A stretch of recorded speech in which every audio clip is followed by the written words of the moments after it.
Depuis de nombreuses années, je me questionne à savoir si le Québec avait été le seul endroit où le français avait été menacé.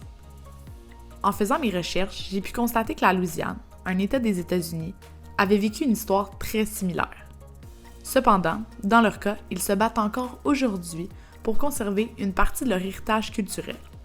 Ils ne sont qu'une minime portion de la population à savoir parler le Cajun, leur propre version du québécois, un dérivé du français.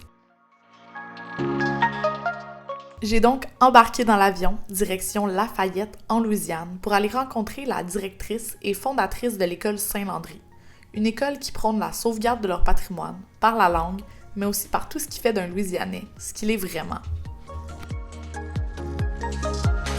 Hey, je suis Lindsay. Je suis la seule administratrice ici à l'école Saint-Landry et fondatrice de cette école. J'ai appris le français au Canada, en Nouvelle-Écosse, à l'Université Sainte-Anne. Après avoir appris le français, j'ai décidé que je voulais être un enseignant de français et bref, 11 ans plus tard, je suis ici. On est une école qui est 100% une école d'immersion. On n'est pas une école avec un chemin d'immersion dans une école anglophone. Notre école est aussi la plus diverse et aussi on a beaucoup de pauvreté ici et on aime le fait que les parents n'ont pas besoin de payer beaucoup d'argent pour avoir une éducation avec une bonne qualité. Pour les élèves moins fortunés, l'immersion leur donne une chance supplémentaire de réussir dans la vie.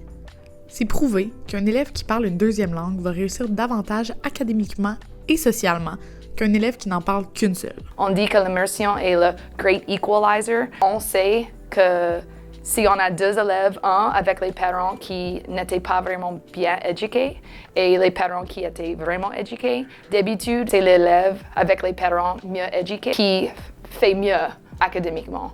Mais avec immersion, ils sont toujours les mêmes. Et on a le data qui dit ça, c'est super, super cool. En effet, Saint-Landry fait beaucoup plus que seulement enseigner aux jeunes. Elle leur permet d'avoir un avenir ainsi que de s'ouvrir sur leur culture. Ces jeunes, même s'ils ne le savent pas encore, font partie intégrante d'un mouvement de réappropriation culturelle. Notre mission est de sauver notre langue en Louisiane. Je sais que ça va être incroyablement difficile de sauver notre propre langage et notre propre accent parce qu'on n'enseigne pas le français cajun. On ne peut pas engager assez de Louisianaises pour faire ce travail, mais on essaie de sauver notre langue. Mais pour nous, notre héritage est incroyablement important. Même si pour les parents, le but de ce type d'éducation est clair. En faisant mon voyage, je voulais aussi comprendre comment les enfants vivaient avec le fait de ne rien comprendre à l'école. Est-ce que c'est vraiment si simple que ça?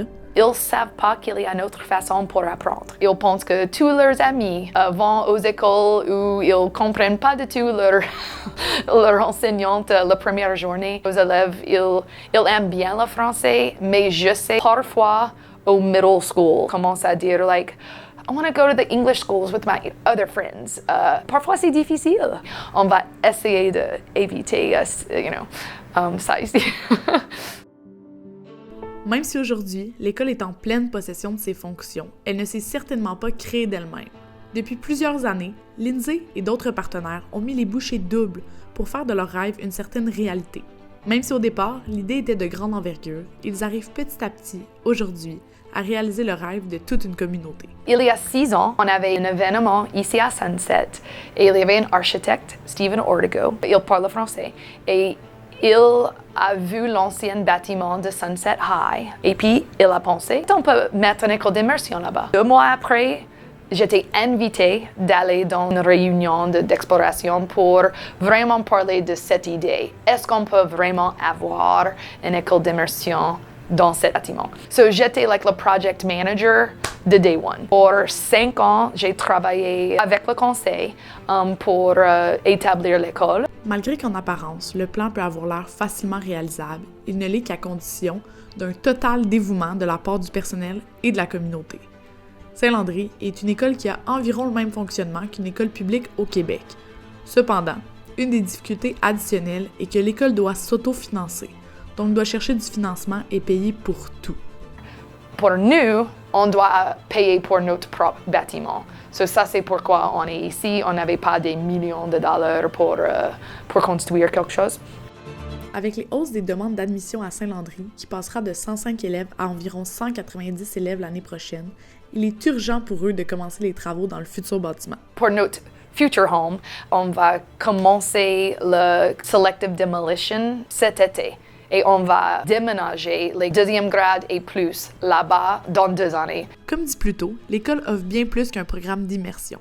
Elle offre différents cours pour aider l'enfant à simplement devenir un meilleur citoyen. On offre d'autres sujets dans les cours d'enrichissement. On offre la musique, on offre social, emotional learning, fait un programme de jardinage. J'aimerais ajouter au futur les cours d'espagnol parce que pour nous, après le français, je sais que l'espagnol va être, j'espère, assez facile pour eux. Saint-Landry est aussi un gros plus dans la communauté, car elle s'est aussi donné comme mission d'aider les enfants du quartier qui sont dans le besoin financièrement. Elle veut donner l'opportunité à tous de s'éduquer convenablement.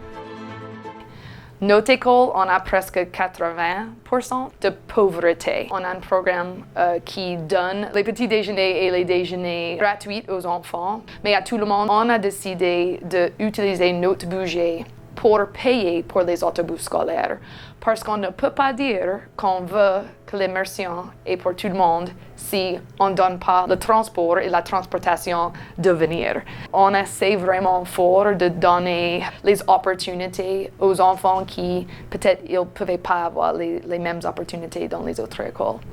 L'école Saint-Landry le prouve une fois de plus. Ils sont là pour changer les choses en Louisiane, mais en faisant les choses complètement différemment des autres. Après mon voyage, ce que j'ai vraiment retenu, c'est que leur secret est simplement l'ouverture. S'ouvrir à une culture qui, un jour, pourrait bien redevenir la leur.